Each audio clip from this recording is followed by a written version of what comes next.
Hello everyone, welcome back to our YouTube channel. तो आज की इस क्लास में हम लोग कवर करने वाले हैं क्लास 12 साइकोलॉजी यानी मनोविज्ञान का बहुत ही इंपॉर्टेंट क्वेश्चन आंसर। जी हाँ, तो आपको मेरे साथ क्लास के लास्ट तक बने रहना है। अगर क्लास अच्छी लगे तो लाइक करना है और अपने दोस्तों को शेयर कर देना है। अगर आप इस चैनल पर पहली बार आए हैं तो चैनल को सब्सक्राइब करके बेल आइकन को दबा लेना है। और मैं जितने भी क्वेश्चन आपसे पूछूंगा आपको सारे क्वेश्चन का कमेंट बॉक्स में आंसर बताना है कौन सा करेक्ट होगा। चलिए, तो क्वेश्चन नंबर 1 स्क्रीन पे है। क्या है क्वेश्चन नंबर 1 में? प्रतिबल के विपरीत अवस्था को कहते हैं। जी हाँ, तो प्रतिबल के विपरीत अवस्था को क्या कहते हैं? चिंतन या शिथिलीकरण या अनुकूलन या इनमें से कोई नहीं। जी हाँ, बहुत ही इंपॉर्टेंट क्वेश्चन आपको 2019 बिहार बोर्ड एग्जाम में पूछा जा चुका है। तो अभी क्वेश्चन नंबर 1 का आंसर देंगे तो ऑप्शन नंबर बी करेक्ट हो जाएगा। जी हाँ, यानी शिथिलीकरण क्या है? ये प्रतिबल के विपरीत अवस्था को कहते हैं। चलिए, अब नेक्स्ट क्वेश्चन देखेंगे, क्वेश्चन नंबर 2। और आप लोग इसी तरह सारे क्वेश्चन का कमेंट बॉक्स में आंसर देते चलेंगे साथ साथ में। सामान्य अनुकूलन संलक्षण में अवस्थाएं हैं। जी हाँ, तो कितनी अवस्थाएं हैं? 2, 3, 4 या 5? तो यहाँ पे 2 का right answer option number B हो जाएगा, यानी 3 अवस्थाएं हैं सामान्य अनुकूलन संलक्षण में।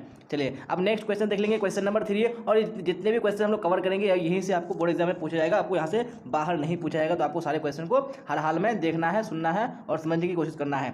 किसने कुंठा आक्रमण सिद्धांत का प्रतिपादन किया है? जी हाँ, तो किसने किया है? फ्राइड ने या स्किनर ने या एडलर तथा युंग ने या मिलर तथा डोलार्ड ने? जब 3 का right answer option number D हो जाएगा। जी हाँ, यानी मिलर तथा डोलार्ड हो जाएगा। अब नेक्स्ट क्वेश्चन देख लेंगे, क्वेश्चन नंबर 4। क्या है क्वेश्चन नंबर 4 में? सामान्य अनुकूलन संलक्षण के संप्रत्यय का प्रतिपादन किसके द्वारा किया गया है? जी हाँ, तो किसके द्वारा किया गया है? मार्टिन सेलिगमैन या हंस सेलिए या होम्स या लेजारस? जी हाँ, यहाँ पे कौन सा राइट आंसर हो जाएगा क्वेश्चन नंबर 4 का? बिल्कुल ऑप्शन नंबर बी हो जाएगा। जी हाँ, यानी हंस सेलिए के द्वारा किया गया था। चलिए, अगला क्वेश्चन देख लेंगे, क्वेश्चन नंबर 5। क्या है क्वेश्चन नंबर 5 में? वे दबाव जिन्हें हम अपने मन में उत्पन्न करते हैं उन्हें कहा जाता है। जी हाँ, तो उन्हें क्या कहा जाता है? जिन्हें हम अपने मन में उत्पन्न करते हैं। भौतिक दबाव, पर्यावरणीय दबाव या मनोवैज्ञानिक दबाव या इनमें से कोई नहीं? जब 5 का राइट आंसर सी करेक्ट हो जाएगा, यानी मनोवैज्ञानिक दबाव कहते हैं। अब एक अगला क्वेश्चन देख लेंगे, क्वेश्चन नंबर 6। क्या है क्वेश्चन नंबर 6 में? क्रमबद्ध असंवेदीकरण का प्रतिपादन किसने किया है? जी हाँ, तो किसने किया है? जे.बी. वाटसन या लोजारस या लिंडसले और स्किनर या साल्टर तथा वॉलपे? यहाँ पे कौन सा आपका करेक्ट आंसर हो जाएगा क्वेश्चन नंबर 6 का? ऑप्शन नंबर डी हो जाएगा। जी यानी साल्टर तथा वॉलपे ने किया है। चलिए, आप लोग नेक्स्ट क्वेश्चन देख लेंगे, क्वेश्चन नंबर 7। और आप लोग क्लास को लास्ट तक जरूर देखेंगे। जी हाँ, बहुत ही इंपॉर्टेंट क्लास है आपके बोर्ड एग्जाम के लिए और सेंट्रल एग्जाम के लिए भी। जब व्यक्ति अपनी आवश्यकता की तुष्टि के लिए बाह्य कारकों के साथ उचित समन्वय स्थापित करता है तो उसे कहा जाता है। तो क्या कहा जाता है? अनुकूलन, समायोजन, समन्वय या इनमें से कोई नहीं? तो 7 का right answer option number B हो जाएगा, यानी समायोजन कहा जाता है। चलिए, तो सबसे पहले आप लोग को टाइप करना है bbphelp.com। तो इस तरीके से आप लोग को यहाँ पर bbphelp.com लिख देना है, जैसे कि मैं यहाँ पर लिखा। गूगल में आप लोग को लिखना है और सर्च कर देंगे। सर्च करने के बाद आपका इस तरह का इंटरफेस आ जाएगा। अब यहाँ पर देखिए आपका सब्जेक्ट नेम आ जाएगा, जैसे जैसे जो भी सब्जेक्ट आपका है। तो यहाँ से आप चैप्टर वाइज जो है क्वेश्चन आंसर को पढ़ सकते हैं, जैसे हिंदी। अब नेक्स्ट क्वेश्चन देख लेंगे, क्वेश्चन नंबर 8। और आप लोग कमेंट बॉक्स में आंसर देना मत भूलिएगा। सारे क्वेश्चन का आप लोग आंसर साथ में देते चलिएगा। विचारों, प्रेरणाओं, आवश्यकताओं एवं उद्देश्यों के परस्पर विरोध के फलस्वरूप पैदा हुई तनाव का प्रकार कहलाती है। तो क्या कहलाती है? दमन, तर्क, द्वंद्व या कुंठा? जी हाँ, तो क्वेश्चन नंबर 8 का right answer option number C हो जाएगा, यानी द्वंद्व कहलाती है। अब नेक्स्ट क्वेश्चन देख लेंगे, क्वेश्चन नंबर 9। क्या है क्वेश्चन नंबर 9 में? तनाव के धनात्मक पहलू है। जी हाँ, जो तनाव के धनात्मक पहलू हैं वो क्या है?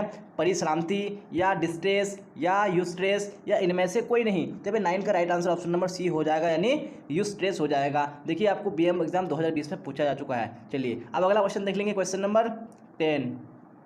क्या है क्वेश्चन नंबर 10 में?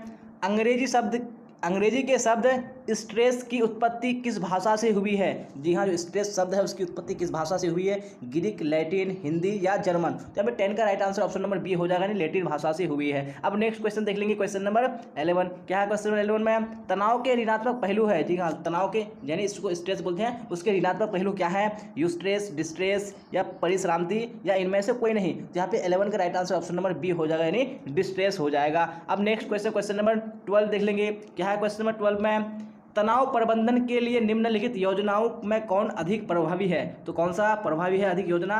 यानी व्यावसायिक सहारा या पारिवारिक कार्यक्रम या संज्ञान में परिवर्तन या सामुदायिक सहारा? जब क्वेश्चन नंबर 12 का right answer option number C हो जाएगा, यानी संज्ञान में सहारा। चलिए, अब नेक्स्ट क्वेश्चन नंबर 13 देखेंगे। क्या है क्वेश्चन नंबर 13 में? सामान्य प्रतिबल, जी हाँ, सामान्य प्रतिबल निष्पादन घटाता है या निष्पादन बढ़ाता है या निष्पादन को प्रभावित नहीं करता है या इनमें से कोई नहीं। तो यहाँ 13 का कौन सा राइट आंसर होगा, आंसर देंगे कमेंट बॉक्स में। तो यहाँ पे ऑप्शन नंबर बी हो जाएगा, जी हाँ, यानी निष्पादन को क्या करता है, बढ़ाता है। चलिए अब नेक्स्ट क्वेश्चन, क्वेश्चन नंबर 14 देखेंगे।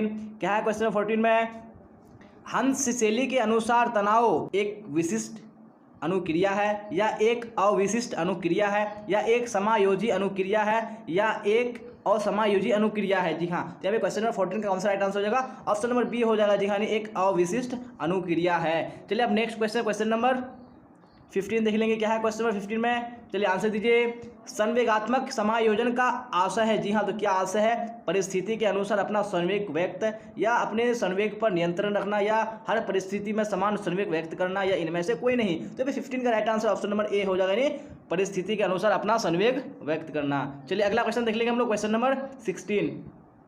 क्या है क्वेश्चन नंबर 16 में, दबाव प्रतिरोधी व्यक्तित्व में कौन विशेषता नहीं पाई जाती है। तो कौन सी विशेषता नहीं पाई जाती है, प्रतिबद्धता या चुनौती या नियंत्रण या दुश्चिंता। जब 16 का right answer option number D हो जाएगा, यानी दुश्चिंता हो जाएगा। अब नेक्स्ट क्वेश्चन, क्वेश्चन नंबर 17 देख लेंगे हम लोग। क्या है क्वेश्चन नंबर 17 में, कुंठा आक्रामकता यानी फ्रस्ट्रक्शन एग्रीगेशन सिद्धांत किसके द्वारा प्रतिपादित किया गया। जी हाँ, तो किसके द्वारा प्रतिपादित किया गया था, जॉन डोलार्ड या एडवर्ड हॉल या कॉटरेल या इनमें से कोई नहीं। तो 17 का right answer option number A हो जाएगा, जी हाँ, यानी जॉन डोलार्ड। चलिए अब नेक्स्ट क्वेश्चन, क्वेश्चन नंबर 18 देखेंगे हम लोग।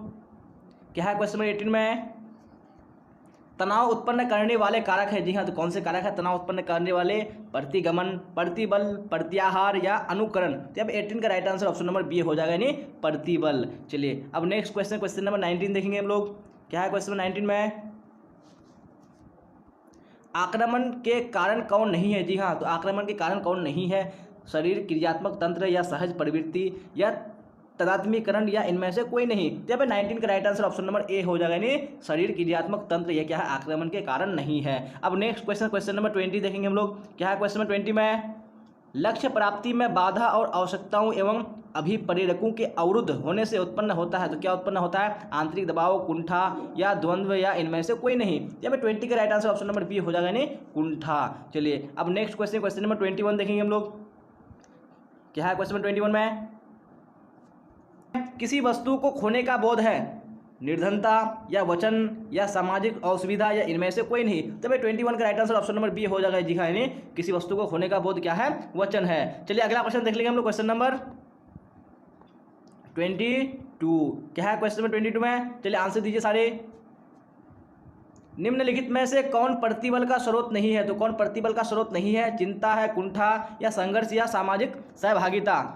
तो यहाँ पे राइट आंसर 22 का ऑप्शन नंबर डी हो जाएगा, जी हाँ, यानी सामाजिक सहभागिता ये क्या है, प्रतिबल का स्रोत नहीं है। अब नेक्स्ट क्वेश्चन, क्वेश्चन नंबर 23 देखेंगे। क्या है क्वेश्चन 23 में, मुख्यतः प्रतिबल कितने प्रकार के होते हैं। तो प्रतिबल कितने प्रकार के होते हैं, 2, 6, 4 या 3। तो भाई right answer option number D हो जाएगा, यानी 3 प्रकार के होते हैं। अब नेक्स्ट क्वेश्चन, क्वेश्चन नंबर 24। क्या है 24 में, तनाव के कारण शारीरिक रोगों का प्रतिशत है। जी हाँ, तो कितना है तनाव के कारण शारीरिक रोगों का प्रतिशत, 30 से 40 या 50 से 70 या 80 से 90 या 20 से 30। तो मैं 24 का right answer option number B हो जाएगा, यानी 50 से 70%। चलिए अब नेक्स्ट क्वेश्चन, क्वेश्चन नंबर 25। क्या है 25 में, दबाव के संज्ञानात्मक सिद्धांत के प्रतिपादक है। तो कौन है, यानी लेजारस या स्पीयरमैन या थर्स्टन या थॉर्नडाइक। तो यहाँ पे राइट आंसर 25 का हो जाएगा, ऑप्शन नंबर ए, जी हाँ, यानी लोजारस हो जाएगा आपका। चलिए अब नेक्स्ट क्वेश्चन, क्वेश्चन नंबर 26। क्या है 26 में, चलिए आंसर दीजिए। निम्नलिखित में कौन मनोवैज्ञानिक प्रतिबल नहीं है। तो कौन सा मनोवैज्ञानिक प्रतिबल नहीं है, द्वंद्व या कुंठा या शोर या आंतरिक दबाव। तो यहाँ पे 26 का right answer option number C हो जाएगा, जी हाँ, यानी शोर हो जाएगा। अब नेक्स्ट क्वेश्चन, क्वेश्चन नंबर 7। क्या है क्वेश्चन 27 में, मन, मस्तिष्क तथा प्रतिरक्षक तंत्र के आपसी संबंध का अध्ययन करने वाले विज्ञान को कहा जाता है। तो क्या कहा जाता है, चलिए कमेंट में आंसर दीजिए।